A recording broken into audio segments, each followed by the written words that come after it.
প্রাণ জুড়িয়ে যাওয়ার মতন একটা রেসিপি আপনাদের সাথে শেয়ার করছি আজ। তো তার জন্য আমি একটা পাত্রে প্রায় 2 কাপ পরিমাণ ডাবের পানি দিয়ে দিলাম। এখন কিছুক্ষণ জাল দিতে থাকবো।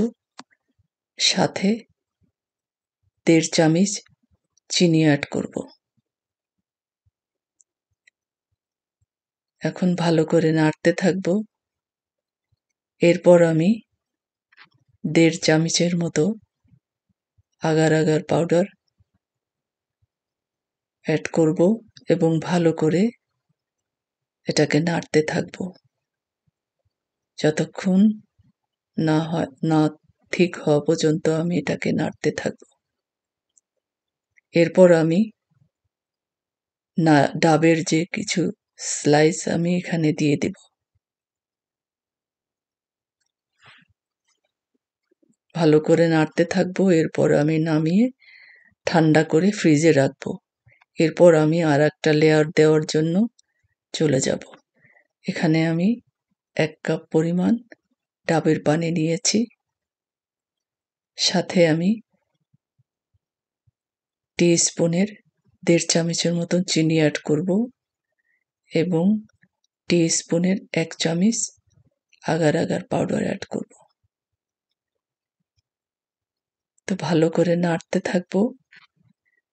সাথে আমি 1.5 চামচের মতো অরেঞ্জ ট্যাঙ্ক আমি এখানে অ্যাড করব। আবারও ভালো করে নাড়তে থাকবো।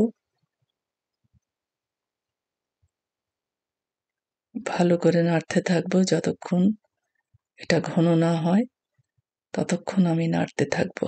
এরপরে আমি দোকান থেকে ক্যানে কিনে আনা কিছু তালের শাঁস আমি এখানে অ্যাড করব। প্রায় 10-12টা আমি তালের শাঁস এখানে আমি অ্যাড করলাম। ভালো করে নাড়তে থাকবো। এরপর যখন ঠিক হয়ে যাবে তখন এটাকে নামিয়ে আগে থেকে বানানো ডাবের যে আমি পুডিংটা বানিয়ে ঠান্ডা করেছিলাম ওটার সাথে অ্যাড করে দিয়ে আমি ফ্রিজে রেখে দেব কিছুক্ষণ।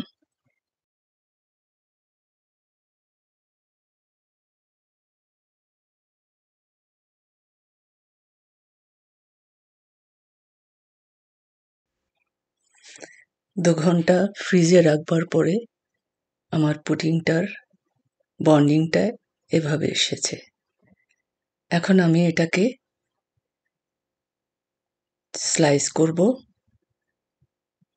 দেখুন স্লাইসের পরে কত সুন্দর একটা কালার হয়েছে। তো সবাই ভালো থাকুন।